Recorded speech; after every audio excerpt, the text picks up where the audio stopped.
literally, if you ask yourself, who are the top 5 most embarrassing, humiliating franchises? I think you could make a case that the Carolina Panthers are becoming what the Detroit Lions were. And there's only room for like 2 or 3 of those at one time. You know, the fact that every game has a winner and a loser parity in the NFL makes it so that as long as you hit the lottery every so often at coach and quarterback, you got a great shot. And the Lions didn't forever. And here they are.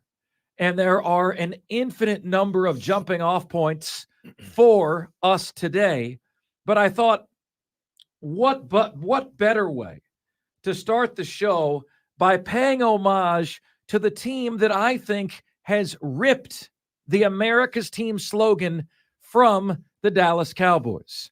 Now, Diesel, you might say, well, Mark, are you asking for it today? You've got a boss that's a Cowboys fan. We have P1 listeners who are Cowboys fans. And I'm here to tell you, if you are not an LA Rams fan, and guess what, Diesel? 100% of the population isn't a Rams fan. You know how I know this? Because they have no fans. You know, they're new in LA. LA doesn't care about it. People in LA already have their own teams. You know, so the LA Rams do not have a fan base.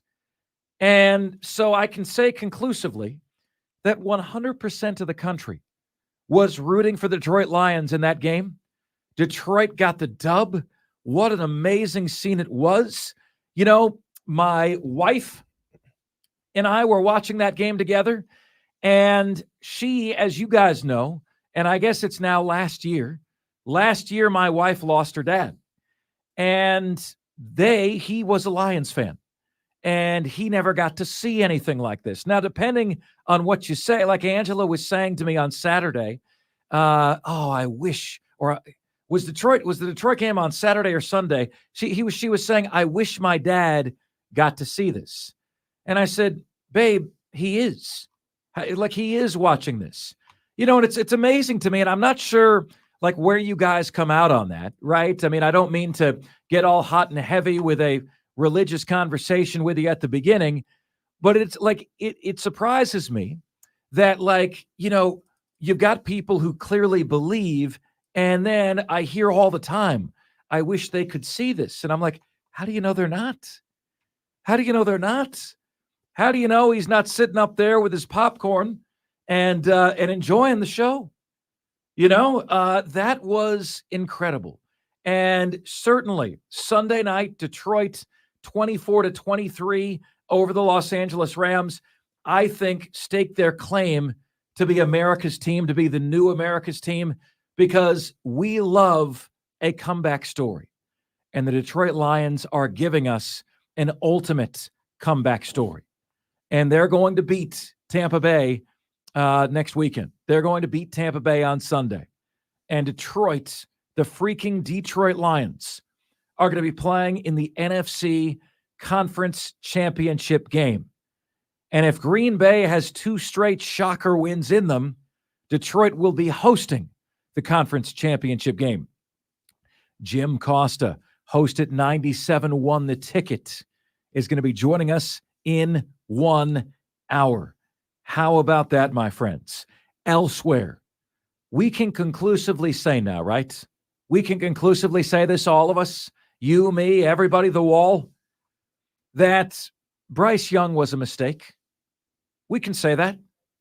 Well, Mark, that's not fair. You can't judge him by by the joke of a roster that was around him. Fair. You can't.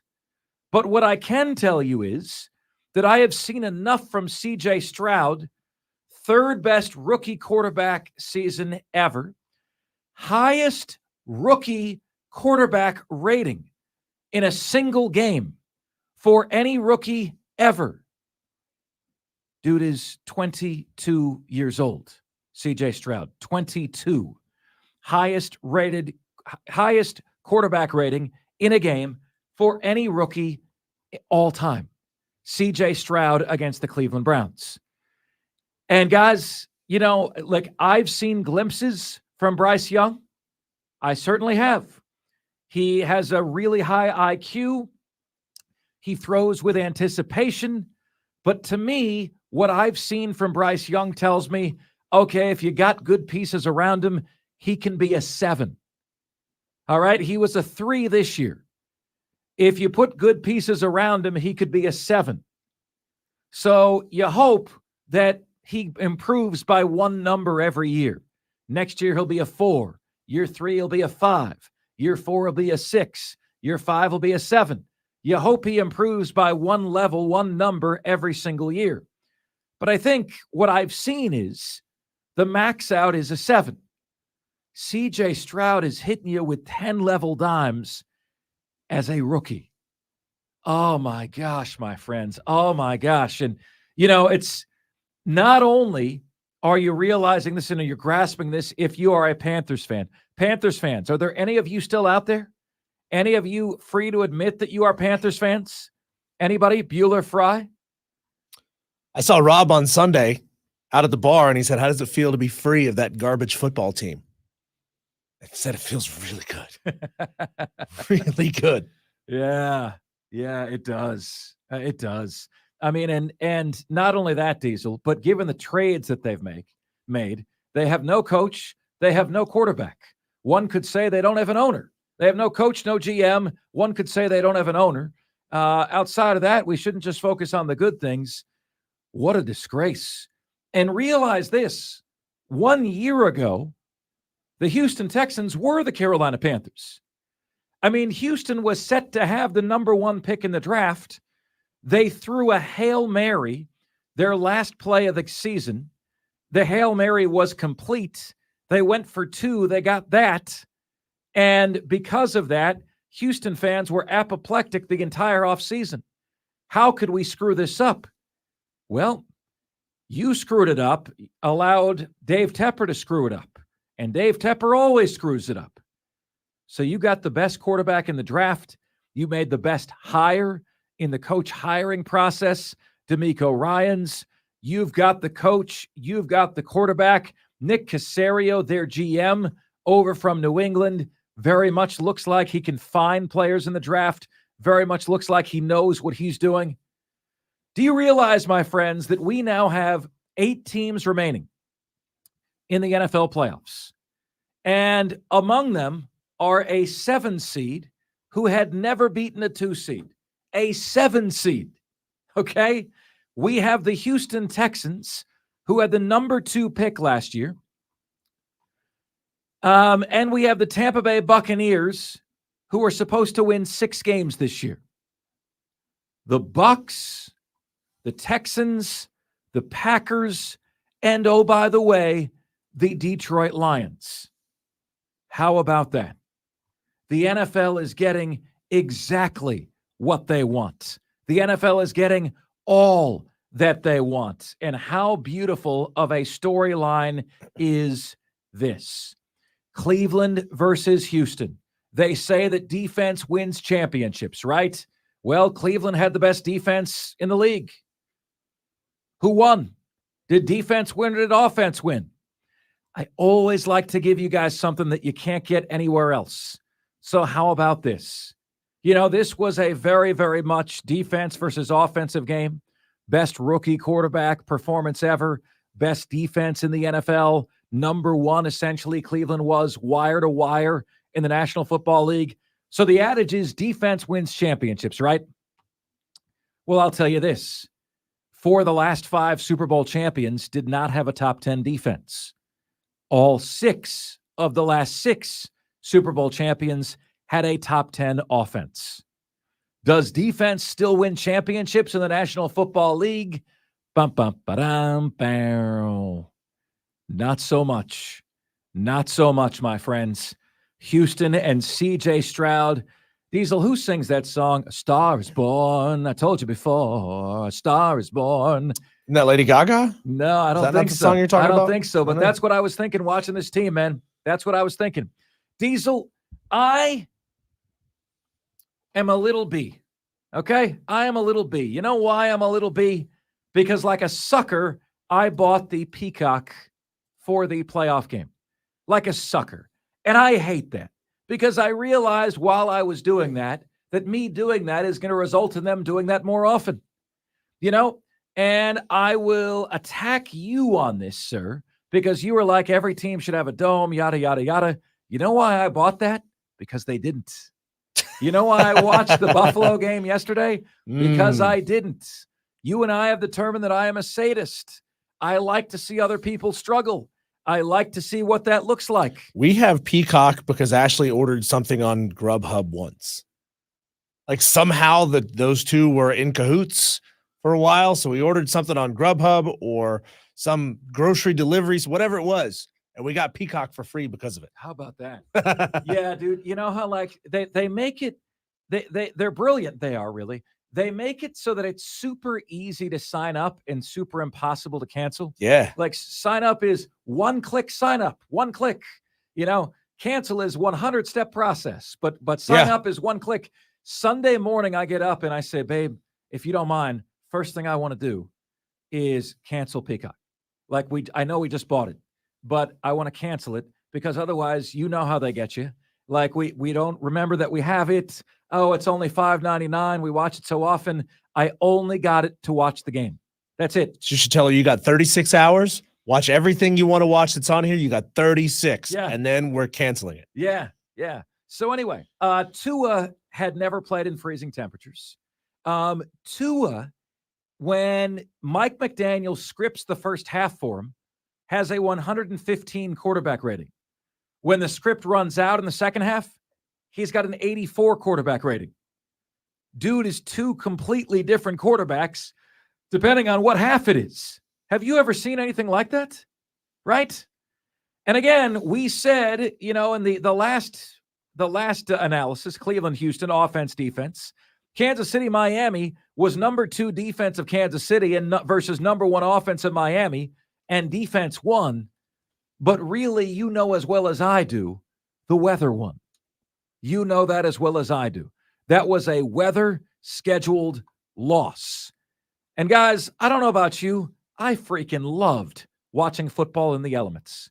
So you guys know what side Diesel is on.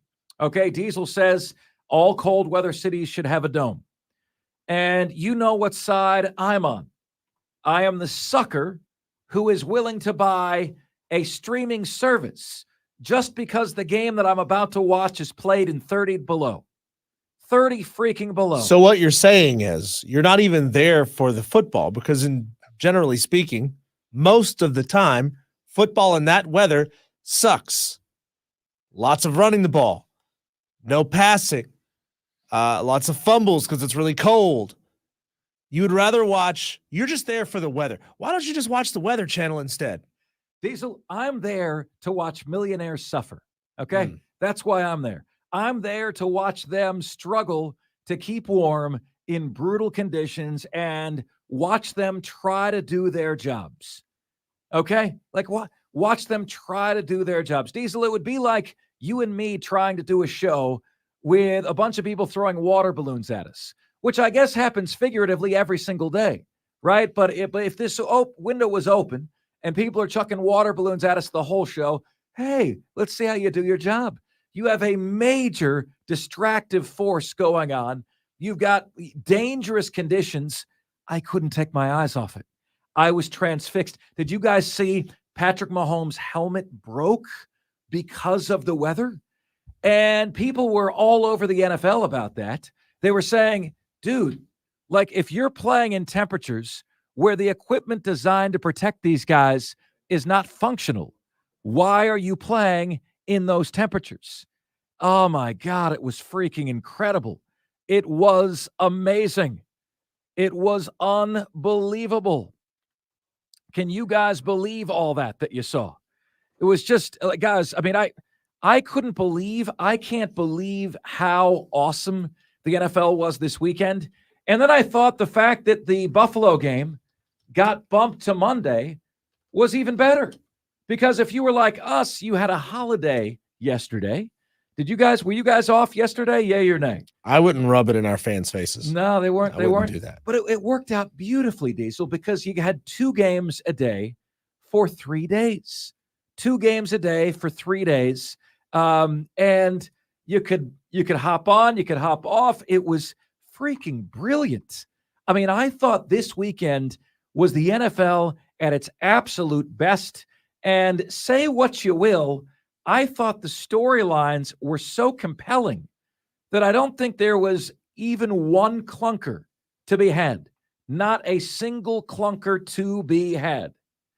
All right. If we're going to talk about the team that is the new America's team, it's only fair if we discuss the one who was. Before we do that, let's get to Sam from Taylor's, who is up next. All right, Sam, are you on team Mark Ryan or are you on team Diesel? Diesel says you need a dome for cold weather stadiums. I'm saying, bro, I will buy a streaming service if you show me a playoff game in 30 below.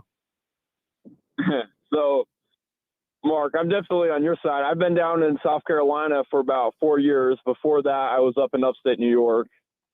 If they put a dome on Highmark Stadium, I might no longer be a Bills fan, because if you live in New York and you love upstate New York and any of Minnesota, any of the other colder areas, then snow and cold is kind of part of your identity. So Bills are all about identity, and a lot of those other teams up there are too. So, Sam, can I ask you? Can I ask you this? Cold is part of identity. Yeah, right. Can I ask you this? Like, don't you think if the Bills put a dome on that, a huge part of the home field advantage would be lost? I mean, you guys are crazy. Oh, yeah, for sure. You guys are jumping on flaming tables from snowbanks 30 feet in the air. You guys are certifiable nut jobs. You guys are shoveling snow out of your stadium shirtless for $20 an hour just to help the team because you guys are the team. Like, I can't imagine like that there's a hardness, there's a blue collar, there's a chippiness among Buffalo fans. You know, Buffalo is like hardcore Detroit. And if you put a dome on Buffalo, wouldn't that be like softening up the underbelly of the city? Now, to be very, very clear, and this is to you, Sam, this is to Mark, I didn't say that every stadium needs a permanent dome. I said they need a closable dome, meaning retractable, kind of like what they got at Atlanta, where you can open and close it at will. That's what I'm saying. When would you want them to close the dome? It's not up to me to decide when to close it. It's up to them to decide when to close it. Diesel would have had the dome closed. I mean, if you're not going to close it yesterday, when would you close it? You know? So Sam, I'm with you, brother. I'm with you. So Mark, I mean, hey, Mark, your tone would be entirely different. Would have been entirely different if a chunk of that helmet had gone into Patrick Mahomes' forehead. The entire nation would be losing their ever-loving minds today. Oh, my God. It's too brutal. This guy's got a gash in his forehead from a chunk of a helmet that snapped off. We can't have this anymore. We've got to protect these players. You know full well that's what would have happened. Hey, Diesel, you know, the segment we had when you and I were going at Brad Crawford was not my favorite segment that I've ever done on the radio. But you know what? I knew it was going to be viral. We're in the entertainment business. That Patrick Mahomes helmet snapping in two, I was transfixed. I was saying all these words you couldn't say on the air, and I was like, babe, do you bleeping see this? His it is so cold that this dude's helmet just snapped in two from a hit on television. It's the entertainment business, brother. Hey, Sam, thank you very much, Sam, for seeing the light, and may there never be a dome in Buffalo. Can we agree on that?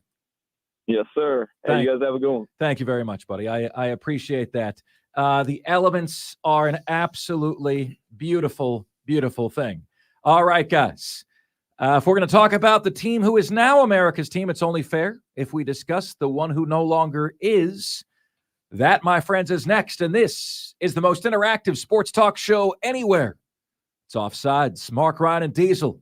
We are the Fan Upstate.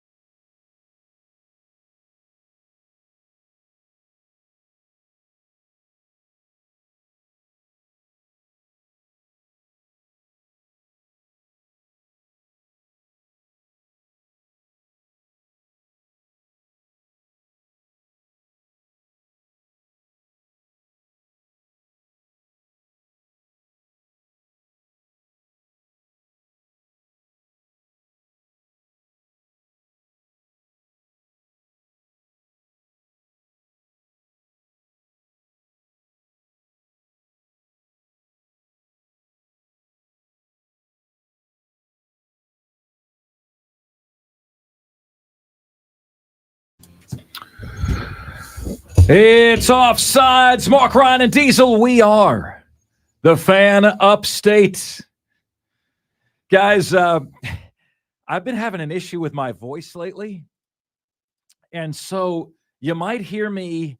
It's not that I'm less enthusiastic, but like, I don't want to like have like a couple weeks where I got to take off because I don't have a voice. And, I got to, whatever medical intervention I need, I gotta do. And so like I had an ENT doctor tell me, Mark, you can't, you're in your 40s now.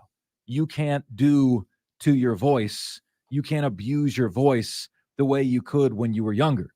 Like it doesn't, like life doesn't work that way. Right.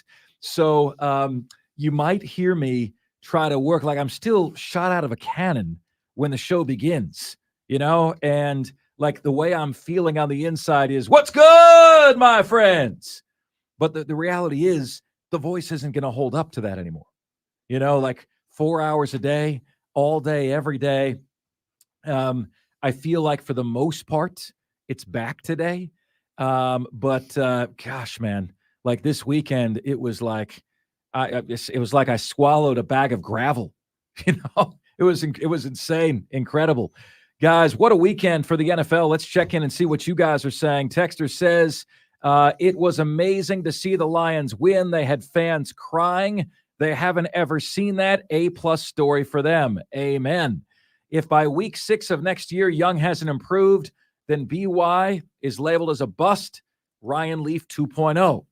You do say that towards the end of year 2 is when you really get the picture now of who's going to be something. Diesel, like, are you in a relative agreement with me that Bryce Young was a 3 this year, but has the potential to be a 7? Like, what was a scale of 1 to 10? Where was he this year? A 5 is average. I'd say it was a 3. He wasn't the worst I've ever seen. He didn't make a ton of mistakes, but he didn't make plays either. What would you say his potential is? What is his ceiling scale of 1 to 10? I think I would say 3 is probably about accurate. I mean, you can't expect a guy who was sacked 62 times. And you got to remember, it's not like they only blitzed 62 times. They blitzed all the damn time, and they only got to him 62 times. A guy who is under duress all the time is not going to make the best decisions possible. He's not going to make the best throws possible. So it is difficult to know how good Bryce Young can be in this league. Like you can't just take what he did and AI simulate how he would be behind a quality offensive line. You just can't. So unfortunately, there are guys who people project to be great. Sam Darnold's one of them. You projected him to be great. You put him behind a garbage offensive line, and you can ruin a player like that. I genuinely don't know how good Bryce Young could be. I'm not willing to make a call as far as how good Bryce Young can be, because we don't know what kind of permanent psychological damage, happy feet, trying to get rid of the ball too fast. We don't know what's going to happen to him as a player years down the line. And we don't have any guarantee that the Carolina Panthers offensive line is going to be any better next year. I mean, I know they get a couple of important pieces back that they had out most of this season. But what does that really mean? Does that really mean the line as a whole is going to be better? Ike Ekwonu's bum ass is still on the line, so that's not going to help you. Bum ass might be the nicest 2 words that anybody's said about Ike Ekwonu in a while. His play has been his name, Icky. It really has been. Texter says, remember on draft night at Twin Peaks, I told you the Panthers would regret not taking Stroud. I called my shot. So says Shy Copeland. He wasn't his name about that, Diesel. He was not shy. I was saying all last year on the Carolina Kickoff Show that CJ Stroud was the quarterback that I wanted for the Panthers. I was saying all last year, you'll remember this, Diesel. We were here live on the air when it happened, that I never would have given what they gave up to move up in that draft. I never would have done that. Like Diesel, realize Baker Mayfield is a 7 right now. That to me is what Bryce Young's ceiling is. Man, it's got to hurt so much for David Tepper to see C.J. Stroud and Baker Mayfield, two quarterbacks that he either had on roster or could have had on roster, finding success in the playoffs. In the final 8. How about that? Texter says, Detroit. I've been a Detroit fan for 30 years, from 0-16 to winning a playoff game. I am stoked. I'm stoked for you, brother. Congratulations. I am so damn happy for all of you Lions fans out there. You know, like here in the upstate, folks just stop wearing their fans' jerseys when their team isn't winning. I've seen it from both sides. When I moved here, you saw Clemson fans and Gamecock fans hiding in plain sight. You know, like Clemson fans were wearing orange and regalia. South Carolina fans were wearing plain clothes. I had people in the building tell me, you think I want to be seen wearing garnet and black around here? You think I want to be seen with that? Lions fans rock their team's colors, rain or shine. All right. And they do it because in their minds, it's part of the rite of passage. You earn the right to celebrate today when you're actually really freaking good. And here's another bummer to mention about Carolina. Diesel, do you know who the top-rated offensive lineman was, according to Pro Football Focus, in the entire National Football League? Penei Sewell. Do you know what the significance is of Penei Sewell, Diesel? Do you remember? No. He was who Carolina wanted 3 drafts ago. He went 1 pick before Carolina, and Carolina got J.C. Horn, who has played, Diesel, about 3 games for the Carolina Panthers in a couple of years. Penei Sewell, the guy that they wanted, and they showed us their draft board in their behind-the-scenes NFL draft. Matt Rule talking to David Tepper. They had their draft board up on the whiteboard. And Matt Rule goes, if Sewell's there, we're taking him. And he went 1 pick before them. They wouldn't trade up 1 spot with their offensive line. And now that guy is the top-graded offensive lineman in the entirety of the National Football League. Not only that, but the host that's going to join us at 4 o'clock today from Detroit, Jim Costa, you know, he was posed a question, who is the MVP of this Detroit Lions team? Who would you say, Diesel? I mean, gosh, they have like 8 guys that have scored 10 touchdowns this year. Jared Goff has been rehabilitated. You know who he said? Penei Sewell. And it's not that hard, not that difficult. Texter says, Mark, football is made to play outside. Fans in the 60s made their way to the snow games. Very clear. Texter is saying we are getting soft today. Well, fans were also legally allowed to smoke weed in the parking lot in the 1960s. So, well, not legally. They just didn't enforce anything. So it was basically legally. Mark, it's a winter sport. Everybody. It's not a winter sport. It's a fall sport, Texter. Everybody playing it is understanding that they will be playing when it is cold.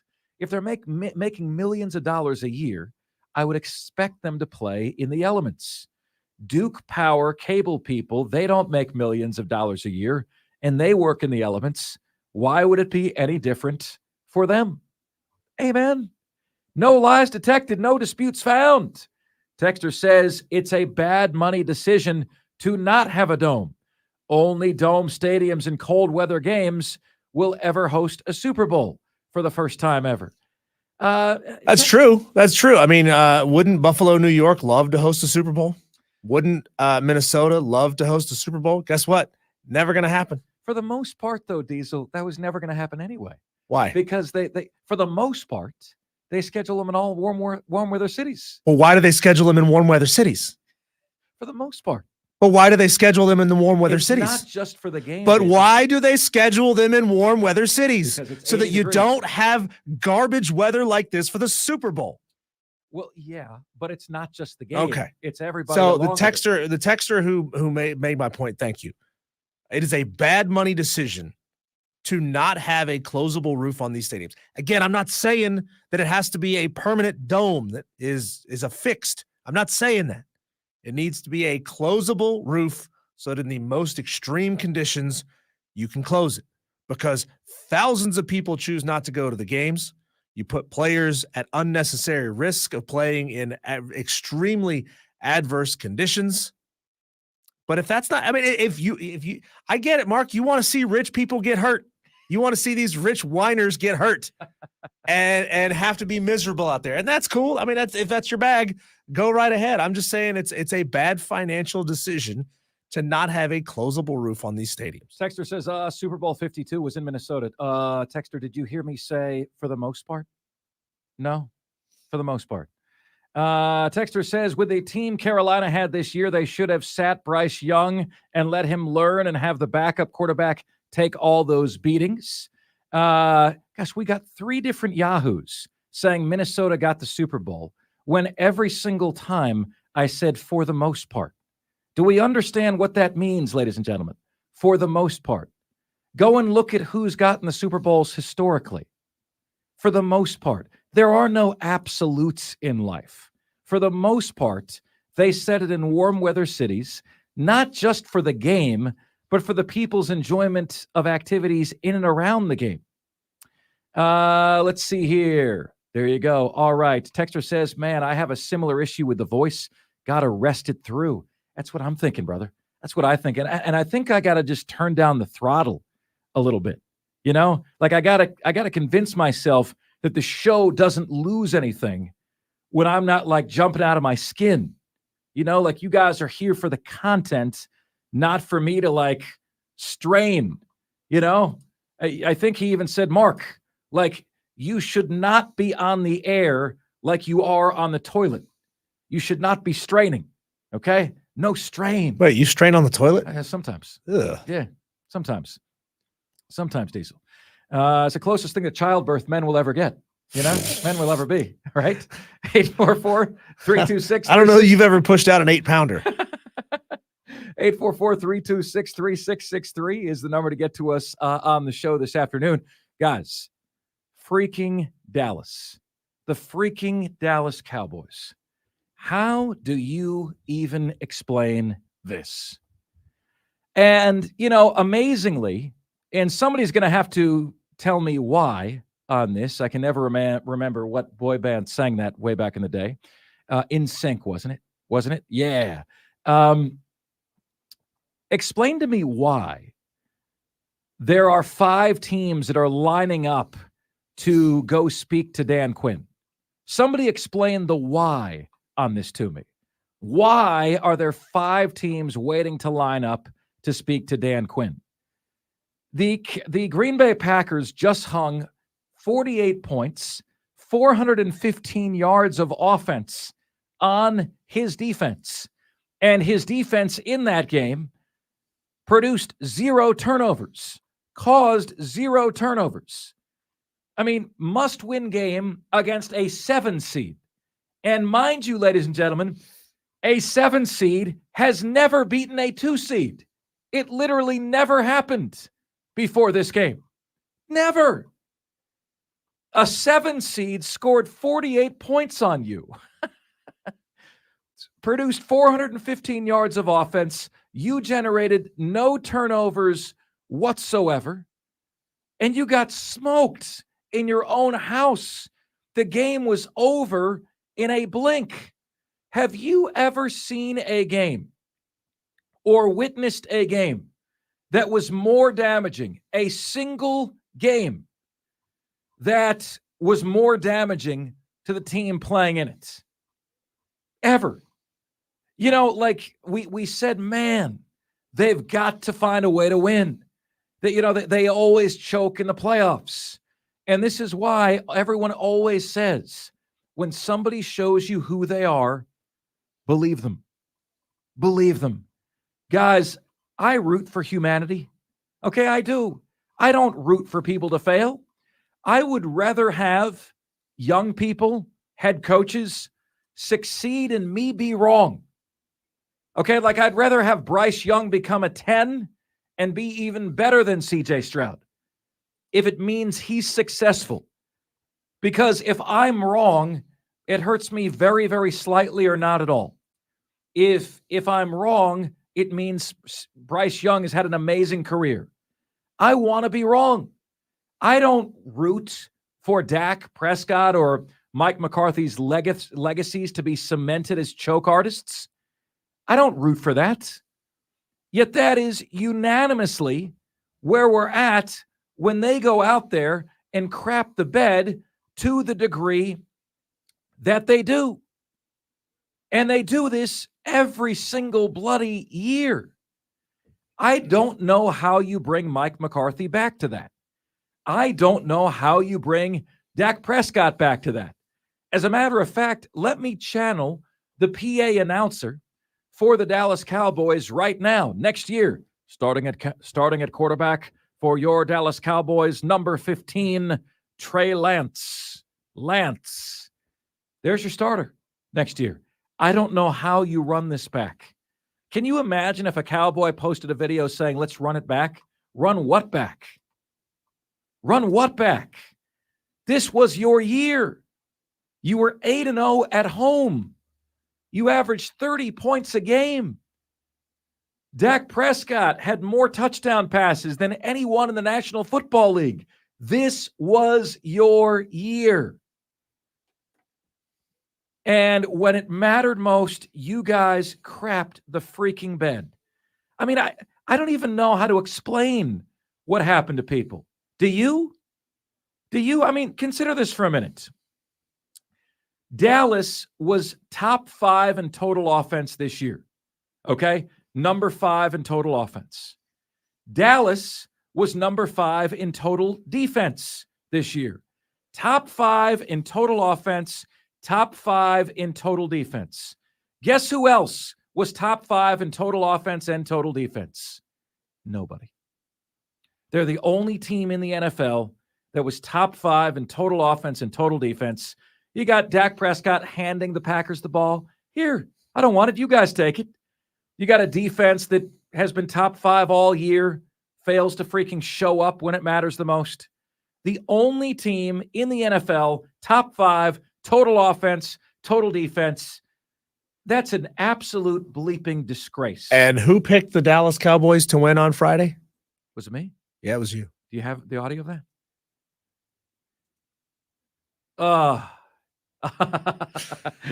It was you. How did you laughed in my face when I picked the Packers? Well, that's a good call, man. That's a good call. Like, listen, it's amazing what pressure does to people, isn't it? Yeah. It's amazing. Like, it is. How do you perform under pressure? How do you do? Fair. Not great. Okay. Not great. I mean, fair. I do okay, but I think it takes me a little bit of that shock first, and then I recalibrate. I don't know, Diesel, if I would accept if you said, Mark, you can perform fairly every other time. I don't know. I don't know if I would accept that, because here's mine. I either knock it out of the park or I'm tripping over my own 2 feet. There's no 5 or 6 for me available. You know, like I either get a 1 or a 10 my whole life when I'm under an immense amount of pressure. Okay. It's one of those two. There's nothing in between. But Dallas literally defecates on themselves every single year when it matters the most. How can you justify bringing that back? How can you and Jordan Love, and I realize I'm not giving a ton of credit to the Packers here. Congratulations. Jordan Love has been better than Aaron Rodgers the final 8 games of their season. Okay?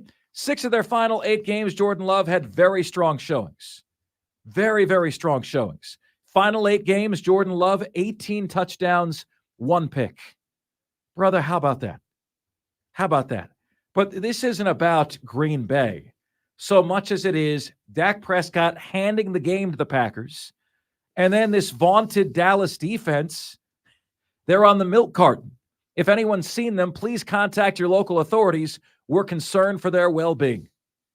Jiminy Christmas.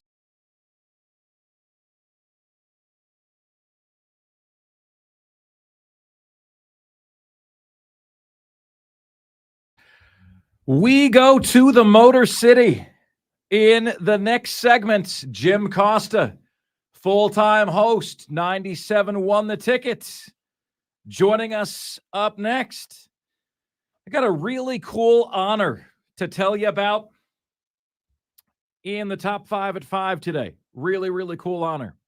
Let's see here. Texter says, Mark, all of the Super Bowl should be played in northern cities on grass in all elements. That's where football started. That's where the Pro Football Hall of Fame is. Get off my lawn. I do think that we need more Super Bowls in New York. Very, very interesting stuff. Most cities don't have the infrastructure to host. It isn't always about weather. The proof of what you're saying, Texter, is that Jacksonville had one Super Bowl, and everybody who went there, thankfully I didn't, said it was a disaster. Now, I am not going to bash the city of Jacksonville. I root for Jacksonville to succeed. At the same time, you know, it's Jacksonville is, do you guys realize this? Jacksonville is the largest city in America by landmass, okay? Not by population, but if you consider all that is considered Jacksonville, it's bigger than New York City. It's landmass-wise, it's massive, okay? But the infrastructure in the water by the stadium and downtown isn't there to support the crush of people. Guess who else doesn't have a Diesel? Charlotte. I went to that Clemson, Georgia game a couple years ago, and I literally, Diesel, could see the stadium for 2 hours. I could see it, and I couldn't move. Like, it was from me to the chicken salad chick, and I couldn't move. And I'm like, well, I can't leave my car in the middle of the traffic here, but I want to get to the game, and I couldn't move. You know, and disaster trying to get to Bank of America Stadium sometimes. It's why you see so many of these modern stadiums being built with villages around them. You know, for example, I don't know if you've been down to Truist Park since the Braves moved into Truist Park, but they've got the Battery all around Truist Park, and it's this fantastic. It's like 5 or 6 square blocks that's just dedicated to being game day experience for Truist Park, for the Braves. So they've got this little village surrounding the stadium that's all restaurants and bars and shops and all, like, to sell Braves gear and all that kind of stuff. So it's not necessarily just about having enough hotels or having enough roads to get people and move people around the stadium. I mean, for a normal game day, there's a lot of people who are already there, local, who don't need to use all of those services. They can drive in and drive out. But when it's a Super Bowl, such a small percentage is the local fan base. Everybody is having to fly in. Everybody is having to get hotels. They're saying it takes a village, right? That's the saying. Guys, 2 quick takes here. Is Nick Sirianni in trouble in Philadelphia? Is he in trouble? It's hard to say that about a coach who made the Super Bowl last year, right? But how much of that was him and how much of it was Shane Steichen, Jonathan Gannon, his offensive and defensive coordinators?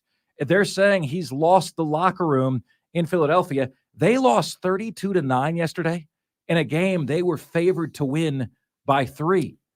Like that, it's just, he's a little juvenile. He seemed to have the perfect mix of coordinators last year. My gosh, have they fallen apart. What about Mike Tomlin? Mike Tomlin's going to be a Hall of Fame head coach. I'd want to keep him if I'm the Rooney family, but I'd have a very hard come to Jesus with him as well. And I'd say, Mike, we need an evolution. What we want is your culture. What we want is your attitude. We want your spirit. We want your defense. We need a shift in offensive philosophy. So many of these defensive coaches have quarterbacks that you can just, quote unquote, get by with. Pete Carroll and Geno Smith and Drew Lock and Pittsburgh, Rudolph the Red-Nosed Reindeer and Donner and Blitzen and whoever the hell they have at quarterback there. Not good enough. Not good enough to win in this era. What do you say we have Jim Costa from 97 Won the Ticket take us to Detroit? And what do you say we have him do that right now?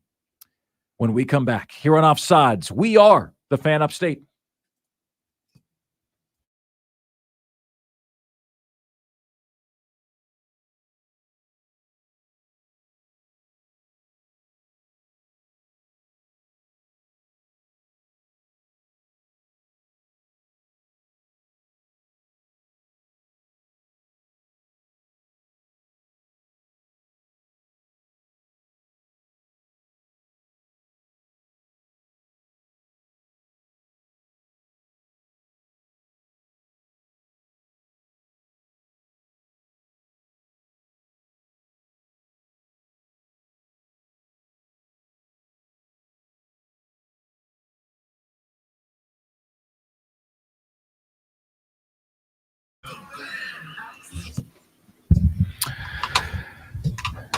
Great to have you guys with us. It's Offsides, Mark Ryan and Diesel, and we are the Fan Upstate, rolling on until 7 o'clock p.m. Well, guys, I want to tell you this.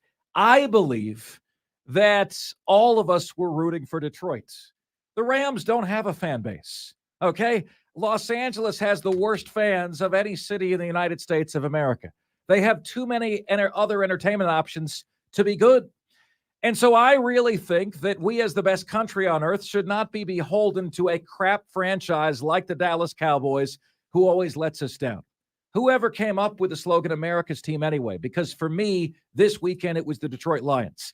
And when you consider exactly all of the different ways, okay, that the city's struggles parallel the team's struggles and their triumph over adversity, it is like, how can you not fall in love with this? You know, the city of Detroit has been beaten down. The team, the Lions, has been beaten down. The coach, people said he was a meathead at the press conference. Okay, like, but they acted like he was a meathead without brains.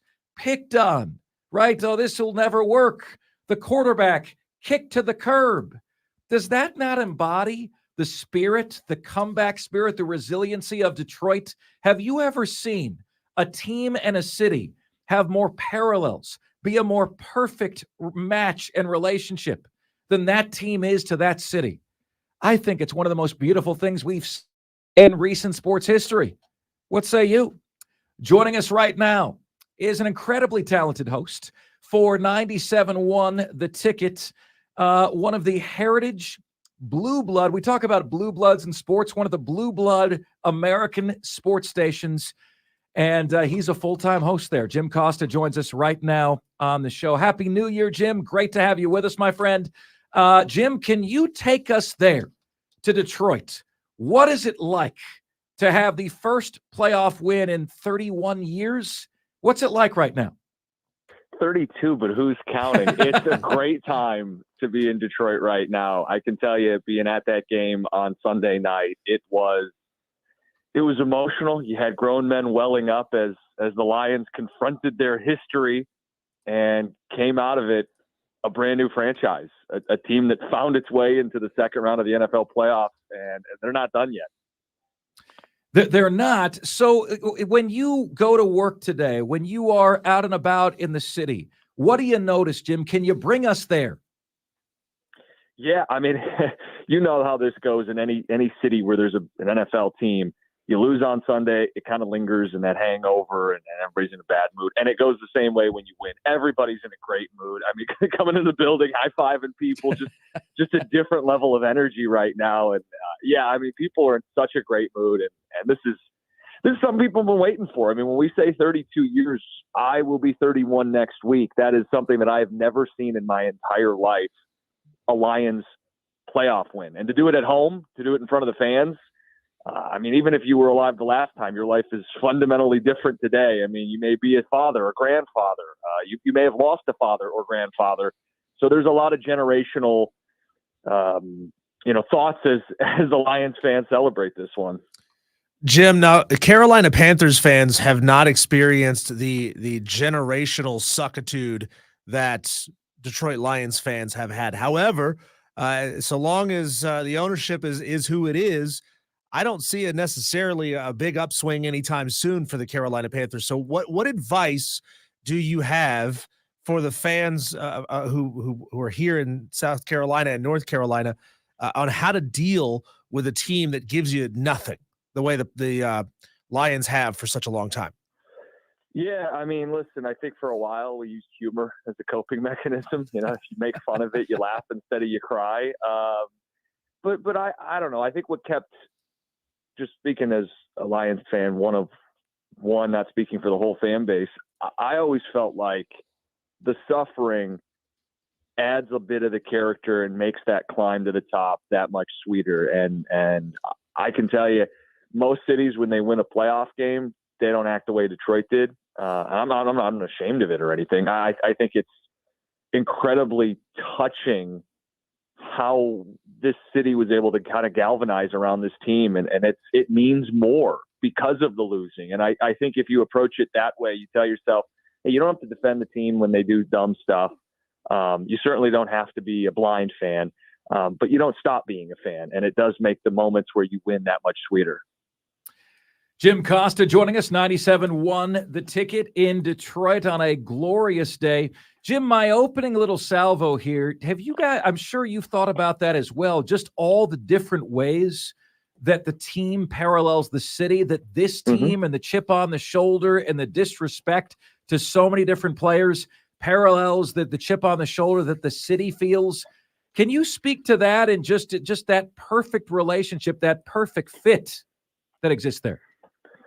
Yeah, I think when Dan Campbell took over, you mentioned he was perceived as a meathead. He spoke about grit and adversity, and he mentioned the city. You know, he played in the city. He was on the 0-16 team, and he said, we're going to be a resilient group. And I think Detroit as a city has been incredibly resilient through a lot of economic ups and downs. And this football team is starting to take on that mentality. You know, for years, the Lions were known as a team that would find creative ways to lose games, and we became kind of used to it. So then when things start to change and they win the close games and they don't let, bad penalty ruin their season or game, you start to kind of see that synergy where the team does reflect a lot of the attitude of the city. And for Dan Campbell, what he said has played out. And I think while a lot of people thought he was a meathead, I have found a lot of these fourth down decisions he makes to be backed by the numbers. That would speak to an intelligence. That's not all the time. Sometimes, he kind of like against Dallas goes with his gut a little bit at the end of the game. But for the most part, I think he has made decisions that are backed by the numbers. I think the meathead stereotype is wrong. And I also think he has some of the highest emotional intelligence, I think, which we don't often factor into this stuff, but just as a leader, as a connector to people, accountability while still being in their corner and being emotional. I think that's really what's won people over. There's no doubt about it. I mean, the level of intelligence that he's shown in how they play and being ahead of the curve in so many different areas, you love when people have the chance to prove others wrong. Jim, a business question for you. Where do you think you and most hosts fall in terms of allowing yourselves to root or not root? We all got into this because we're sports fans. I tell my audience, Jim, don't expect me to be unbiased when it comes to like Tim Tebow or my Florida Gators where I went to school. I'm not capable of being unbiased about them. I will do my best. I try to be objective. Right? I'm never going to put lipstick on the pig, but I root for them. Where do you and the hosts at 97.1 The Ticket fall in terms of allowing yourself to root? Yeah, I think it's the very first sports radio station in Detroit was The Fan. And the concept of sports radio, a lot of cities have The Fan or The Ticket. And the concept is we have people who want to speak to the fans, who in many cases are fans. And I find that to be a more engaging show where you do have emotions as a fan. And sometimes your team drives you crazy and you yell and scream and you get frustrated. You may cry.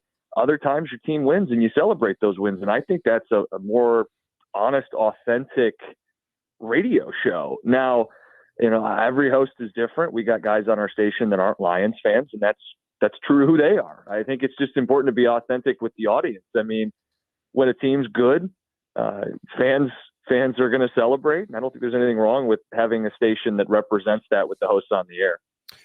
Jim, in what ways could you foresee a deep playoff run or even the amazing thing happening, a Super Bowl win happening, improving the city of Detroit, or is pitching that a step too far right now? Well, people are starting to consider it more and more legitimately than we've really ever been able to. The 91-92 Lions went to the NFC Championship. It feels like the Lions favorite this week against Tampa, a team they already went to and beat this season by 2 touchdowns.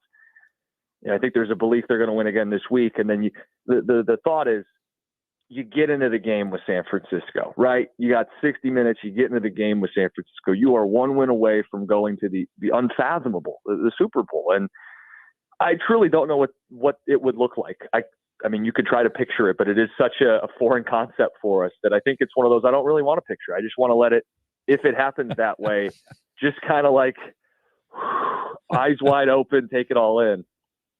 Jim Costa, 97.1 The Ticket in Detroit, joining us here on the show. Jim, can you speak to how Detroit was able to rehabilitate Jared Goff to the degree that they have? You know, like to say he was damaged goods when he came to Detroit, I think would probably be an understatement. And now to see him playing at a level that is probably higher than we've ever seen from him before, how did Dan Campbell manage to, quote, fix him and then achieve a new ceiling?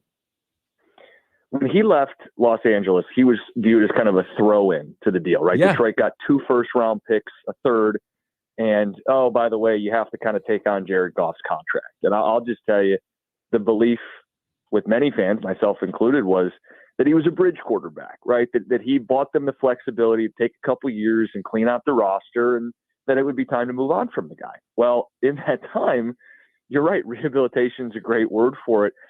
He was a guy who struggled when he got pressured, and he still is to this day. But the key has been building an offense that allows him to get the ball out in rhythm, because he is an accurate passer. And when he has a clean pocket, he's been as good as anybody in the NFC. And the key has been this offensive line up front. Ben Johnson is offensive coordinator, who's going to get some NFL head coaching job looks.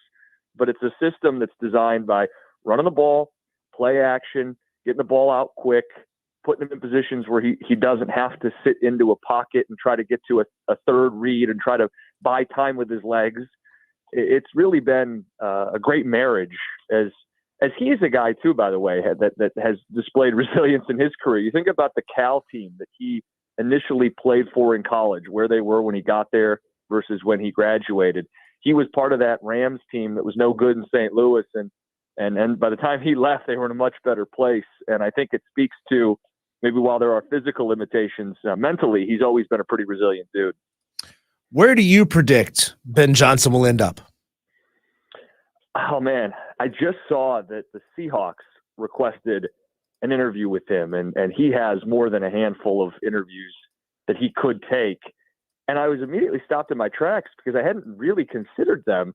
But doesn't it make a lot of sense, right? Geno Smith, a quarterback who's a bit of a journeyman in his own way, a little Goff-like, great weapons around him, with 3 really dynamic receivers and 2 really good running backs. Seattle kind of intrigued me when I saw that. I know Washington is something that's been talked about, the idea that he could come in and they would draft a quarterback number 2 and marry the offensive coach with a young quarterback. I think both of those make a lot of sense. But then how about the wild card in all of this? What if Philadelphia burns Sirianni's house to the ground and you tell them, hey, you're going to have a good O-line, much like Detroit. You're going to have a quarterback that's more mobile and more dynamic. It allows you to be more creative, plus all those playmakers. I mean, Philadelphia would be a home run for them. You know, I'd love your thoughts, and just if you could allow us to do something that Dan Campbell would never let us do, Jim, and that's look ahead a little bit, because, you know, Baltimore is now a serious favorite in the AFC. I was at an establishment to watch Baltimore and Detroit, and I was shocked at what I saw. That said, Jim, you know, look, we've seen the only team in the NFL that has a top 5 offense and a top 5 defense absolutely wet the bed in Dallas in their playoff game. Lamar Jackson has 1 playoff win in 5 seasons. This is year 6th. If anything, he's proven that regular season performance does not determine value, because he's not gotten it done in the regular season and is about to become the 10th QB to win multiple MVP awards. So when you go back and you consider that game, is that one where you'd say if these 2 teams played again, it would be a totally different game, or were you overwhelmed at that result? I mean, it was an overwhelming game, and it was in Baltimore. So the rematch would be in Las Vegas if it happens. I guess what I would say is, if Baltimore makes the Super Bowl, doesn't that mean Lamar conquered some of those playoff demons? I mean, in other words, they would beat Houston, which they are a prohibitive favorite this week. But then if they were to take out either Buffalo or Kansas City, string together multiple playoff wins, they would be once again the favorites in the Super Bowl. And they have the ability to bring pressure and get home consistently. And that's the one thing that would worry you about Jared Goff, is is a team that can dial up pressure consistently, still has the defensive backs to win one-on-one. And then the Lions, much like many teams, I know we complain about it locally, but most teams struggle with a mobile quarterback. Yeah, I mean, I would love the chance, right? If you're a Lions fan, you'd love to be in that spot, but I don't view that as a great matchup for Detroit. You think Nick Sirianni's in trouble? I think because he's in Philadelphia, doesn't it just feel a little different? Yeah, it does. I mean, isn't that what everybody's thinking? Yeah. They went to the Super Bowl last year. If he was coaching the Carolina Panthers, you guys wouldn't be firing him. If he was coaching the Detroit Lions, you might be frustrated locally, but we wouldn't be firing him. It feels like, yes, they appeared to have quit on him, and the panic move to promote Matt Patricia, bizarro. Sure, I think there's criticism that's warranted, but doesn't it feel like the firing conversation is because Philadelphia fans and the organization have such a high standard and maybe even get a little loony? Without question. Without question. Jim, enjoy this, man. I'm so happy for you. I'm so happy for all you guys. I just want you to have a great time, live in the moment, embrace every second, because I think the team and the coaching staff and the new culture is good enough where you could expect this now to be the norm. And I wish you all the success with the new full-time show, man. We'll be listening and love to see great things happen to good people. Thanks so much, Jim.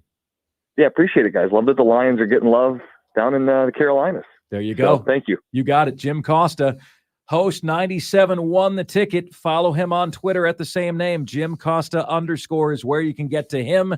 Always do appreciate catching up with him on the show. All right, up next, Greg Byrne, the Alabama athletic director, said something that to us is a very clear and very thinly veiled shot at one Dabo Swinney. That's next here on the most interactive sports talk.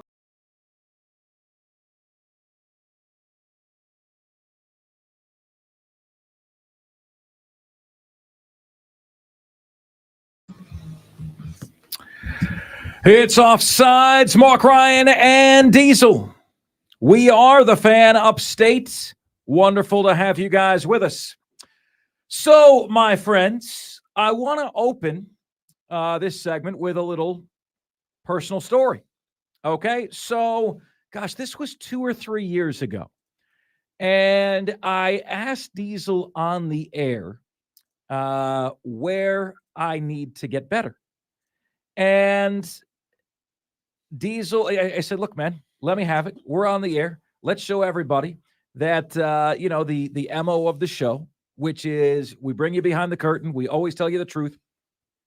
And Diesel said to me, he said, Mark, you are a radio host. And I got that for what it meant. That is that in order to stay current, in order to evolve, in order to grow with a changing industry, right? Like I needed to branch out. One of the sayings that hangs on my wall is when we cease getting better, we cease being good.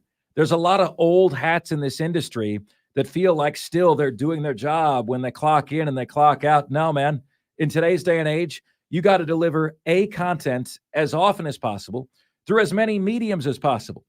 And so what I had to do then, okay, when I heard that from Diesel is I had to embrace discomfort, okay? Like I had to embrace the fact that I didn't particularly enjoy learning new technologies.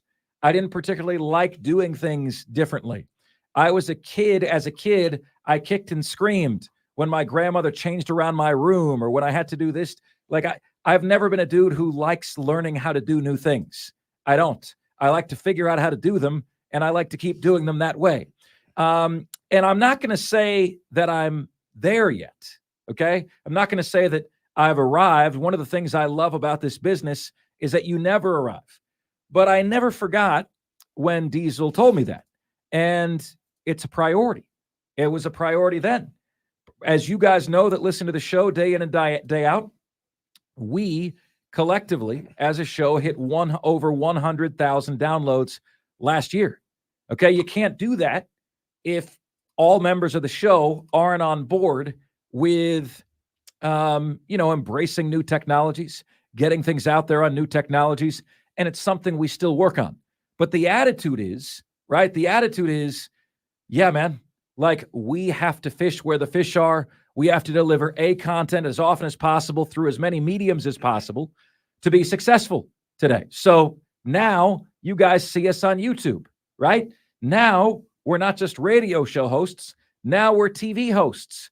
We get pictures from you guys that have us up on your big screen TVs at home. We love to see it. We love to hear it. It is that level of evolution that Dabo seems not to want to do. You know, Diesel might say to Dabo, Dabo, you are a football coach. Okay? Today's day and age, you need to be a salesman. You need to work. You need to be a booster. You need to be a campaigner. You need to do all those things. In the words of Pappy O'Daniel in one of my favorite movies, Oh Brother, Where Art Thou? We ain't one at a time in here. We're mass communicating. And right. I mean, that's exactly right. So I say all of that to say that there was a comment that came out by Greg Byrne, the athletic director of Alabama, that I believe is a direct shot at Dabo Swinney. Here it is. Quote, we wanted a coach who was not a dinosaur and one who could adapt to the changing realities of the game. Now, who, pray tell, is he talking about there? Who pray tell, is he talking about Mike Norvell? Does Mike Norvell, a candidate for the job, seem like he's behind the curve on the transfer portal and NIL? Does he seem like he's behind the curve? No, he doesn't, does he? Like top transfer portal ranking? Dan Lanning, Oregon, other candidate mentioned. Does he seem like he's behind the curve? Have you considered that Oregon added Jordan Birch from South Carolina because they paid for Jordan Birch from South Carolina? Changing realities of the game. We wanted a coach who was not a dinosaur and one who could adapt to the changing realities of the game.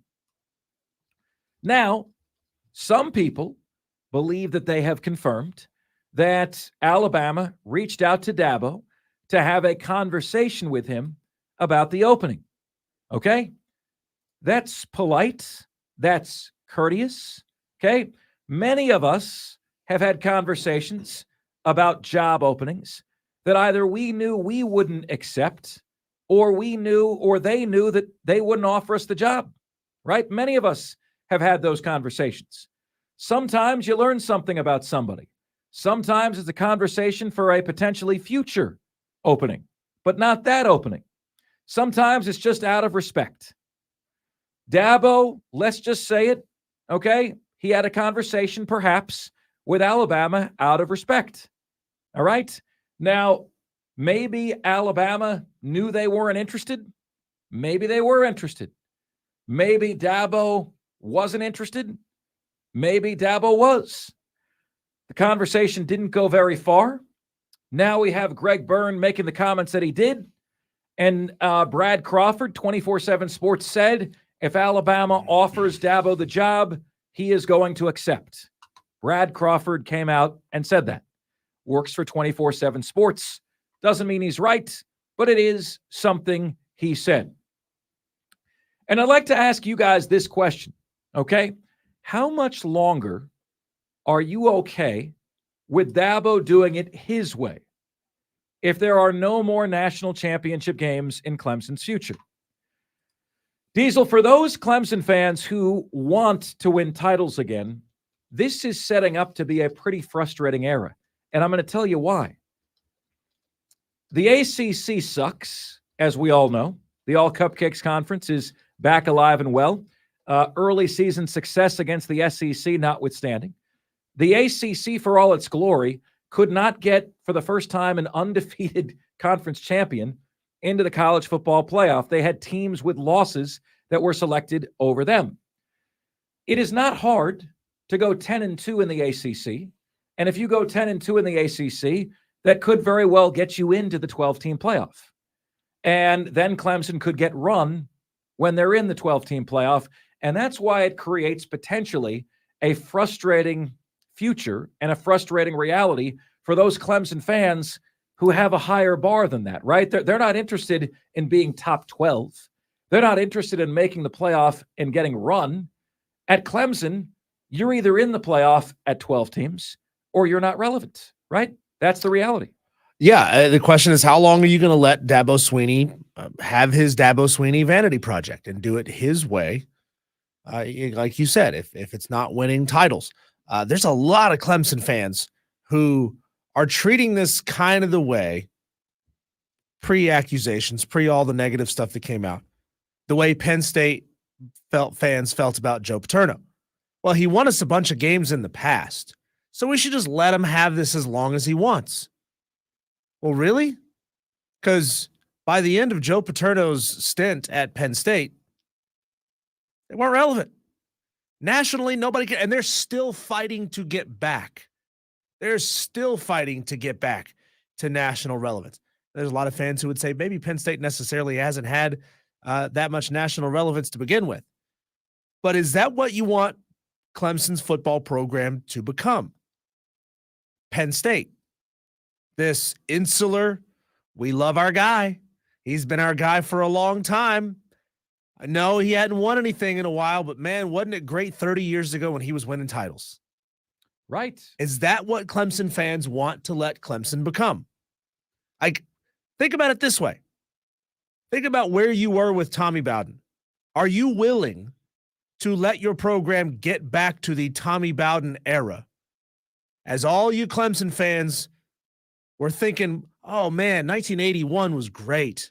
Wasn't 81 great? Our team was really good. We won a title. Yeah, 1981.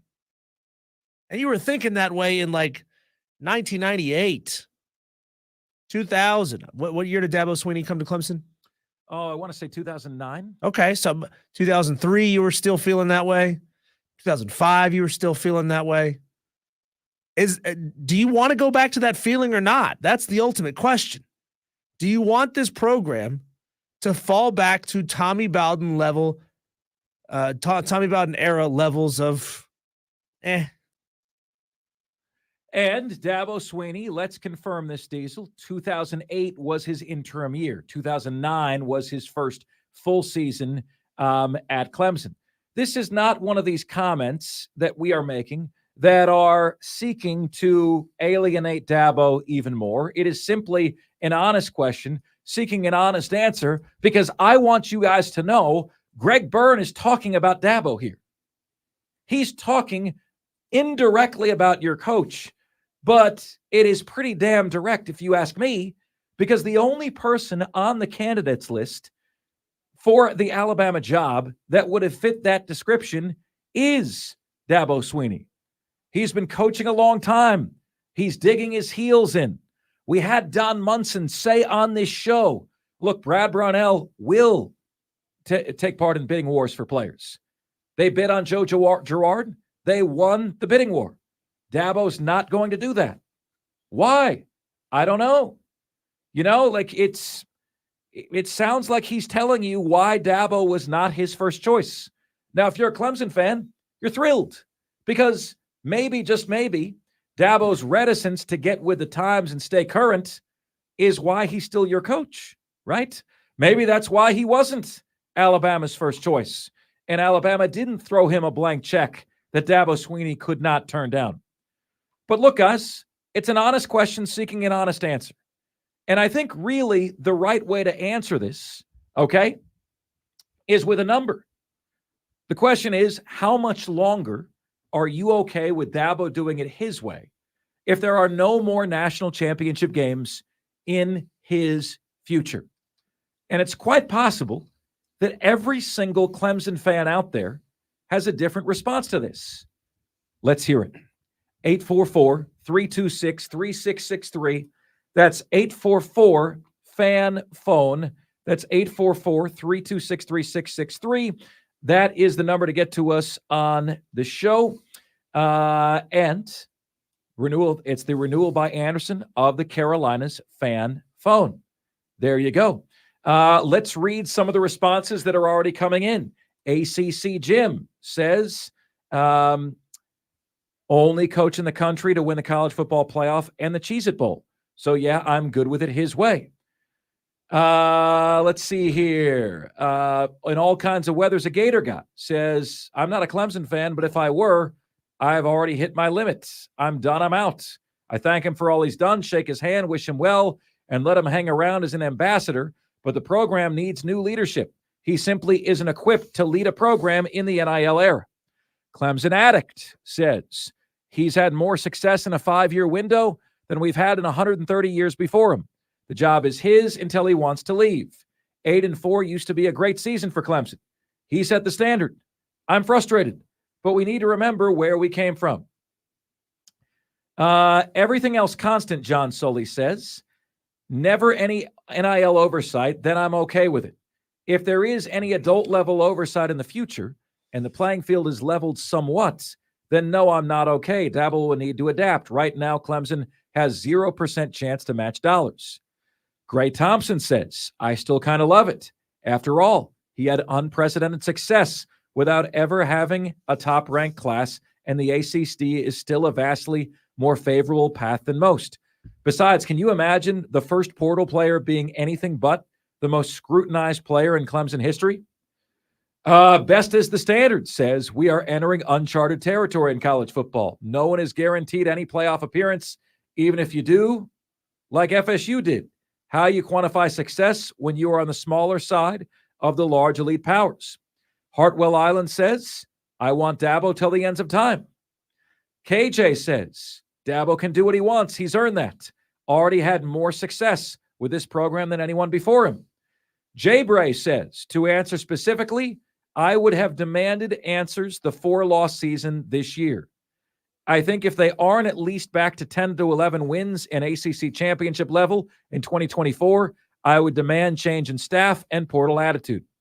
Blanded Dot says if there's no chance at any more championships doing it his own way, then I think is more than likely there needs to be some change, such as embarrassing NIL and the portal, using it a little bit more than he was, embracing it a little bit more than he was.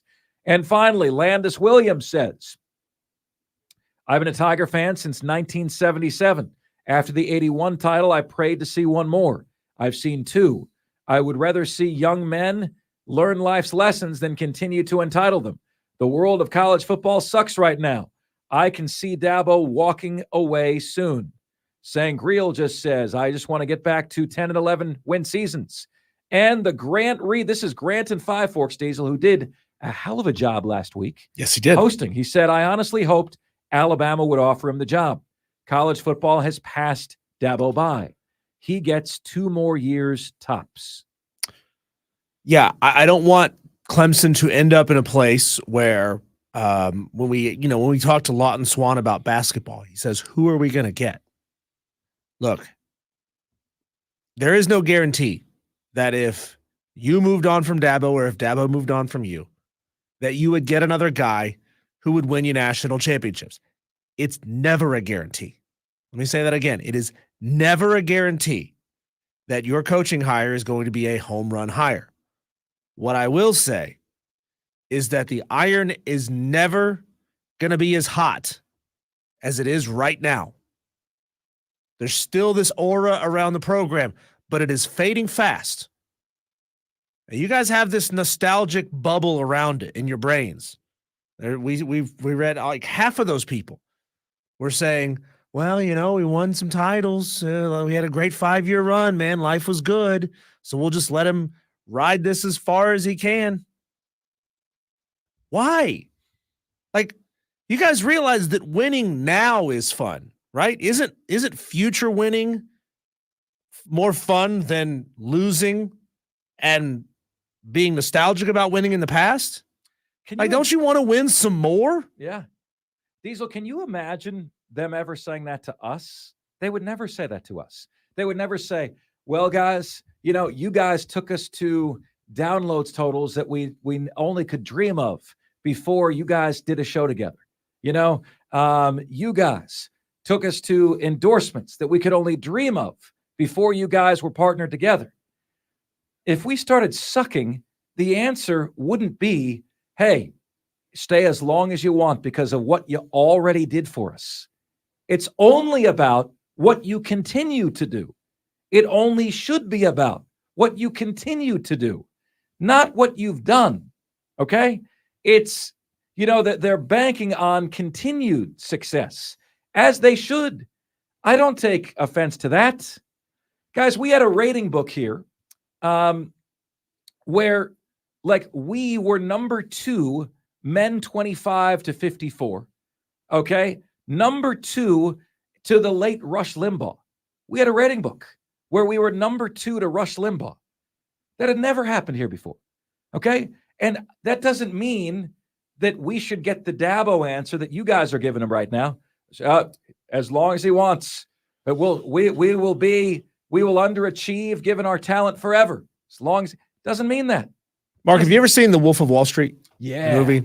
Yeah. I love Matthew McConaughey's character in that movie. I love it even more because he's barely in it. He's only in the first 15, 20 minutes or so. It reminds me, this texter here reminds me of something Matthew McConaughey said in that movie. Texter says, what if Clemson sprinkles the magic dust and goes 13-0 and ultimately wins the whole thing next season? And to that texter, I quote Matthew McConaughey. It's a fugazi. It's a fugazi. It's a fairy dust. It's nothing. It doesn't exist. There is no magic dust, texter. Let me say that again slowly for you. There is no magic dust. You adapt and thrive, or you fall behind. What do you want for this program? Do you want to adapt and thrive, or do you want to fall behind? And there is no staying the same. You're either getting better or you're getting worse. Because everybody else around you is getting better. Everyone around you is getting better. You said it to start this segment, Mark. Yeah. You've been forced to adapt and learn new technologies and expand what we do on this show. The people who stay the same are getting passed by. They don't realize it, but it's happening. Your thoughts, ladies and gentlemen. Guys, don't be a Clemson fan that doesn't have the guts to answer the question. Okay? Don't do that. Okay? We're asking you a direct question. What is your answer? How much longer are you okay with Dabo doing it his way if there are no more national championship games in Clemson's future? If what you've seen the last 3 years continues for the next 2, are you done? How much longer are you okay with this? Okay? Please don't do the Clemson fan thing where you're not going to answer the tough question because it's putting your name on it. Answer the question. I'll answer the question for you next. It's Offsides.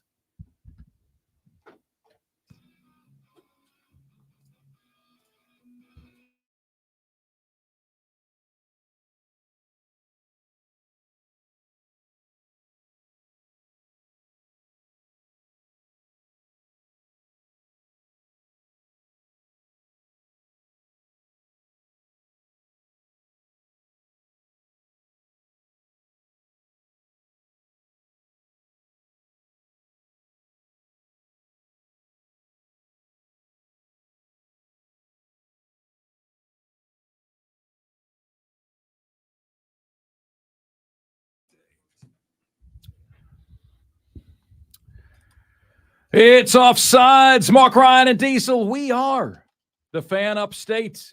Fantastic to have you guys with us. Oh my gosh, can we, it's unbelievable. We get such good participation on this show from Clemson fans, except when we ask a pointed question. And then no one wants to stick their head out there to be against their quote-unquote team. So let me answer the question for you, because a lot of you seem to be scared to do it.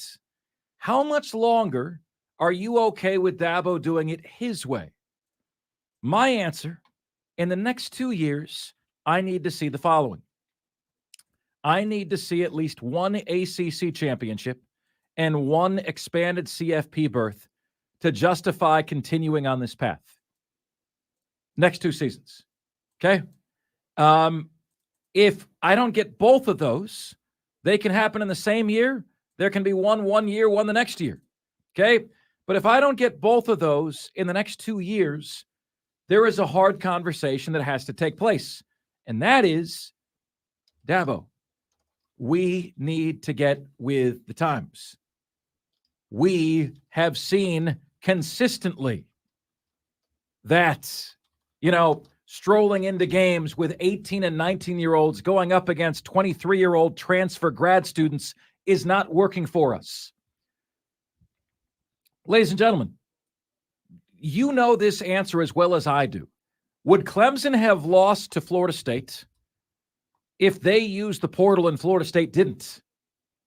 You know the answer to that, right? Who made the game-winning catch in overtime to beat Clemson? It was Keon Coleman, right? Who caused problems up the middle for Clemson all day long? Fisk. Who was the quarterback that lit Clemson on fire? Jordan Travis, right? And it's also the same point Jerry Stackhouse makes in this clip we have. Now, this is obviously a basketball clip, but he's talking about the loss that they had just taken to Ole Miss and how Ole Miss is building their roster. They're really a veteran team, and just a bunch of guys that are fifth-year seniors, juniors, and seniors. Yeah, best team money can buy. Yeah. That's where they are, and that's how they approached it, and they got it done. Again, it's like I said, it's about adding experience. And then when you add juniors and seniors, you go in the portal, you get added juniors and seniors. We don't add juniors and seniors at Vanderbilt. They just don't transfer to us. There you go. Does Clemson want to become Vanderbilt? The place that junior and senior talent doesn't transfer to. And a lot of people had a big-time problem with Jerry Stackhouse saying that, and he's letting you know why they're not more successful. I appreciate that honesty. That is the problem. Now, they're not transferring to Vanderbilt. The real reason is that Vanderbilt's not paying the money. That's the real reason. So there you go. How much longer are you guys down with Dabo doing it his way? If there are no more championships, you don't get a championship this year, you don't get a championship next year, how much longer are you willing to do this? Your answer, please. 844-326-3663, 71307 on the text line. And, my friend, the top 5 at 5 is coming your way next here on Offsides. We are the Fan Upstate.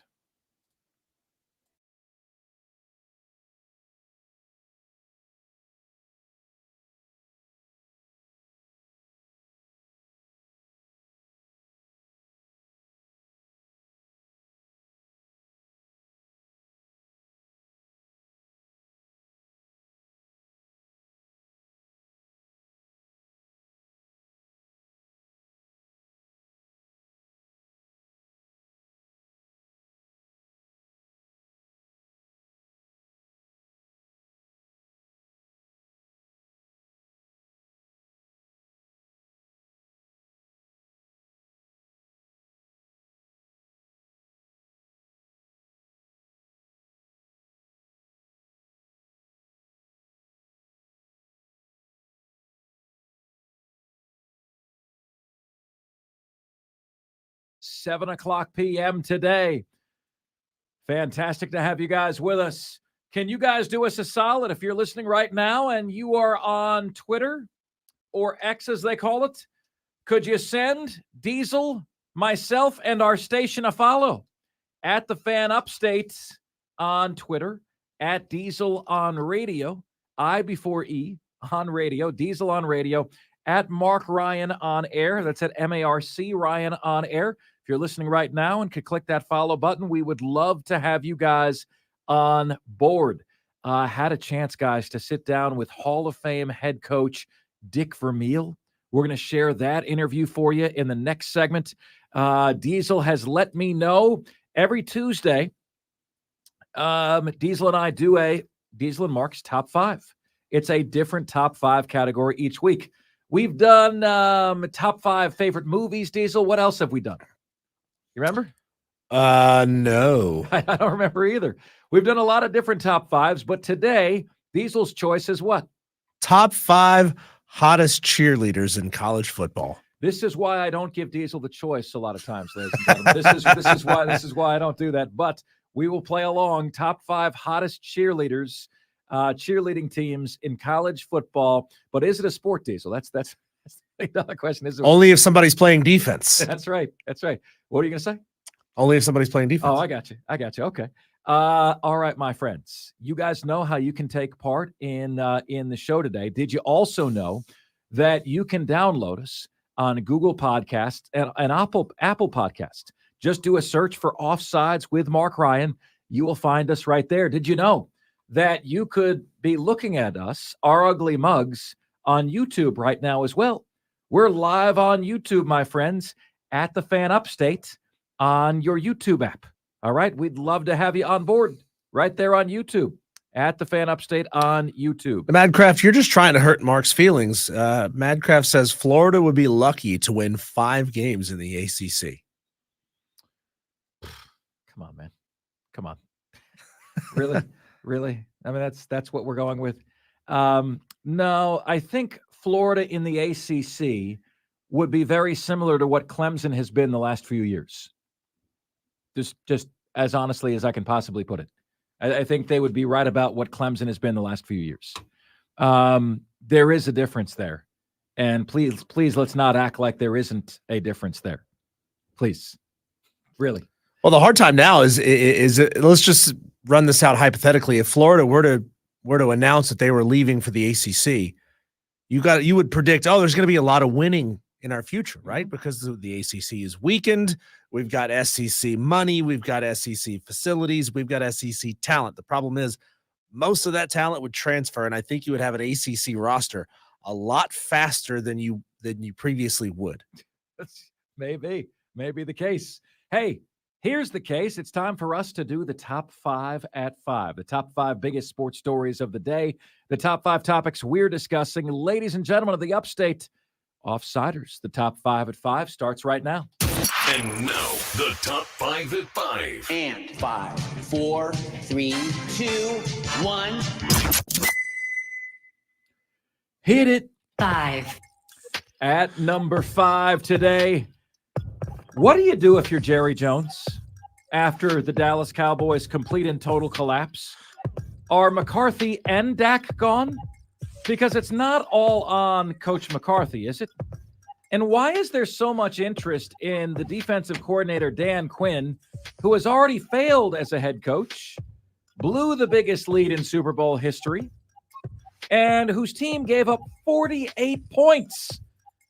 A team that was had a top 5 units over the course of the regular season gave up 48 points. What do you do if you're Jerry Jones? Guys, I root for humanity. I root for it. I don't root for Dak and Mike McCarthy to have these labels as choke artists. But do you not agree that they completely cemented their unfortunate labels with that performance? You work all year to get to that point.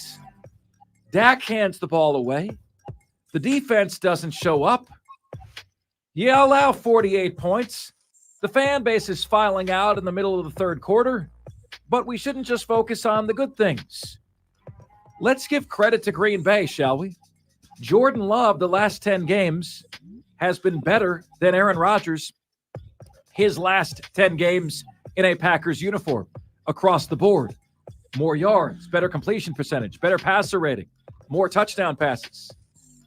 The Packers won 6 of their final 8 games. Jordan Love was second in touchdown passes to Dak Prescott. But Dak Prescott led the NFL in touchdown passes. Dallas was 8-0 at home, averaged 30 points a game just about. That is a disgrace. The only team top 5 in total offense and total defense, and the only team ever to lose as a 2 seed to a 7 seed. That is unfreaking believable. Next up. 4. At number 4 on the show today. How about the Detroit Lions, man? How about it? You've heard me discuss this on the show. Dallas in no way, shape, or form deserves to be America's team. We as America, the greatest country on earth, do not sign up for that bedwetting mediocrity. We do not do that. I do not do that. I would never ask you to do that. But I'll ask you this. Were you not rooting for Detroit over this weekend? Sunday night? Were you not on the edge of your seat pulling for them with all your might? Why were you doing that? because you know what Detroit's been through, the auto industry. You know how many folks have taken shots at that city. You know how many folks took shots at their quarterback who was kicked to the curb. He's having his own Shawshank Redemption moment. Many called their coach a meathead. And how many parallels are there between the BS the team has taken and the BS the city has taken? They're all hardened. They're all angry. They all have a chip on their shoulder. They're all underdogs. And it's a darn beautiful thing to see it coming together, isn't it? Jared Goff was the throw-in in that deal. You don't even know if Detroit wanted him in the deal. Okay? You got to take him if we're going to give you all these first-round picks. Started from the bottom, now they're here. How beautiful a thing is this? Can we all gather around and just admit that the Lions are now America's team? For at least this playoffs, they are America's team. Because, my friends, this is so freaking awesome to see. Next up. 3. At number 3 today, how about Mike Tomlin? You know, they just got finished playing the Buffalo Bills. Mike Tomlin was asked about his future, and I think you're going to find right here that Mike Tomlin had a very interesting answer when asked about his future. Anyone? Mike, you have a year left on your contract.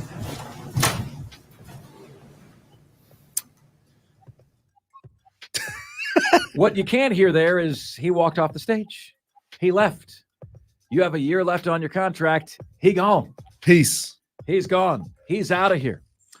I will say this. Mike Tomlin and his look and his intensity has got to be, Diesel, one of the top 3 most intimidating head coaches that the NFL has ever had. That is not somebody you want to bleep with. All right? He is why the saying bleep around and find out ever came into existence. Okay? But I think folks have a point. I think there is a Mike Tomlin Dabo tie-in here to where he's doing things his way, and he's just successful enough, but they never really seem to get over the hump. And they're not going to get over the hump so long as Mason Rudolph, Donner, and Blitzen are the quarterbacks he has there. Is he willing to adapt? Is he willing to change? Is he willing to grow? Or is he going to do like Dabo, dig his heels in and say, it's my way or the highway? Next up. 2. Speaking of Dabo Swinney, very, very interesting commentary here from Alabama Athletic Director Greg Byrne. He said, we wanted a coach who was not a dinosaur and one who could adapt to the changing realities of the game. It sounds like he's telling you why Dabo was not his first choice. Does it not? Either directly or indirectly, but that is pretty damn direct. Wants a coach who is not a dinosaur and one who would adapt to the changing realities of the game. We've asked you the question, how much longer are you okay with Dabo doing it his way if there are no more national championship games in Clemson's future? Each of you that call yourself Clemson fans may have a different response to this. So let's hear it. 71307 on the text line. The phone number for you can be found on the Renewal by Anderson of the Carolinas fan phone at 844-326-3663. My answer is, in the next 2 years, I need to see at least one ACC championship and one expanded college football playoff berth to justify continuing on the same path. What happens if you don't get it, Mark? Then it's time to have a difficult conversation where you say, Dabo, we need to change. We prefer to change with you, okay? But we now know that we need to change. Are you willing to adapt and update our transfer portal and NIL policy, or are you not? Because we are getting left behind. Next up. 1. And at number 1 today, a fun discussion on domes. Diesel says that all cold weather cities, All cities, every cities, single period, stadium in the NFL, should have a dome. not a dome, a closable roof. What is a dome? No, it's not. No, it's not. The It's a ability to be a closable dome. roof. Yeah. Okay. So a closable roof, a retractable roof, the option to play indoors. I tell you that I, like a sucker, purchased the Peacock app on Saturday night so I could watch a game played in negative 30 degrees. And I watched Buffalo-Pittsburgh yesterday so I could watch a game in crappy elements. Because there's something about it. There's something about watching millionaires have to slog through that is appealing to my evil mind. What do you guys say? What side are you on? Should every NFL team have the ability to have a closed roof? Or are you on Team Diesel? Or are you on Team Mark Ryan? Where it's like, brother, I would have lined up, I would have waited for hours to watch that game in Kansas City in that temperature. That's what I'm here for. That game in that environment. I think football is beautiful played that way. You know, what's one of the most talked about games in NFL history? The Ice Bowl, right? The Ice Bowl. That game was colder than the Ice Bowl. And it was a thing of beauty. I loved watching it. Who wants to soften our players up by closing the roof and something like that? We had Sam from Taylor's call us early in the show, and he said, yeah, if you close the roof, I'm no longer a Bills fan. You put a roof up there, I'm no longer a Bills fan. I don't believe you, Sam. You're like the people who say, well, I'm not, you made me mad. I'm not going to listen to this show anymore. And to that I say, I don't believe you. See you next week. And those are today's top 5 at 5. Now it's your chance to chime in, which you can do at 844-FAN phone. You can do on the Renewal by Anderson fan phone, 844-326-3663. The text line is there for you at 71307 to start your text with the word fan, and away you go. You can get to us on Facebook, on Twitter, and on YouTube at The Fan Upstate on every one. Please like us on Facebook, follow us on Twitter, and subscribe to us on YouTube. We'd love to have you. And finally, email. You guys can all email the show. Mark Ryan, that is M-A-R-C Ryan, at thefanupstate.com. All the different ways you can get in touch with us here on the most interactive sports radio show anywhere. How about a couple more things to share with you here? EA Sports, it's in the game, is set to be released on July 12th. July 12th, set to be released. EA Sports, it's in the game. It's coming back, folks. It's coming back. Are you guys gamers? Will you be camping out for this like I will? Should I take a day off of work the day before this comes out to camp out until midnight to get it? I think you should do the show from the line out in front of a GameStop to get the game. Yeah. Oh, guys, I'll tell you this too. This I consider a super honor. And anytime there is an honor, I want to share it with you guys because I think we all share in this. I got asked today, okay, if I would lead in CBS's coverage for the conference championship games. So like they asked me today to host for them Sunday, the conference championship weekend. The game started at 2:30. They asked me to host 10A to 2P on conference championship weekend, which is the first time I've ever had an opportunity like that in my career. Major network, super excited about it. And whenever something like this happens, guys, I feel like we all share in it, man. So thank you so much. Thank you for all you do. We always do on my family Zoom calls. We do peaches and pits. Peach is the best thing that happened to you in the week. Pit is the worst thing that happened to you in a week. And my peach today was getting that text.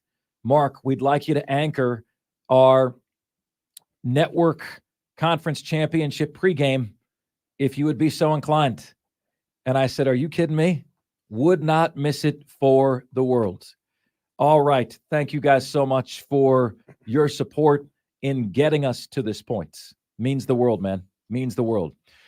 844-326-3663. The fan phone. Those are the numbers that spell out fan, F-A-N, phone, which is F-O-N-E. Your English teacher is dying a slow death when we tell you that, but it works out numerically. It does. F-A-N, F-O-N-E. You are going to hear. Texter. See, Diesel, you're right. You're right, Diesel. I still got to get with it. You can just buy it digitally online.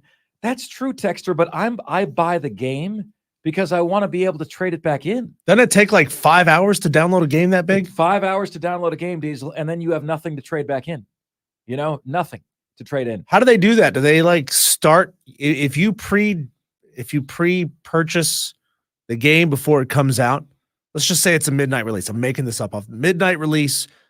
So at 7 p.m. the day before, does it start downloading onto your PS5 so that at exactly midnight you're able to play the game just like everybody else?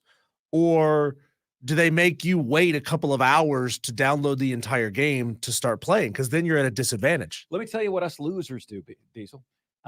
They do not allow the game to be downloaded until midnight. And so you hit download at midnight. And then because I'm Mark Ryan and I am a loser, we do not get any sleep that night. And then by about 5 a.m., it's done. Okay? And then you play the game till your heart's content, which will be an absolute and total holiday. Guys, what do you say? We hear from Dick Vermeil next. Had a great time chatting with Coach Vermeil, Hall of Fame head coach, Super Bowl champion, winning head coach. That's next here on Offsides. We are the Fan Upstate.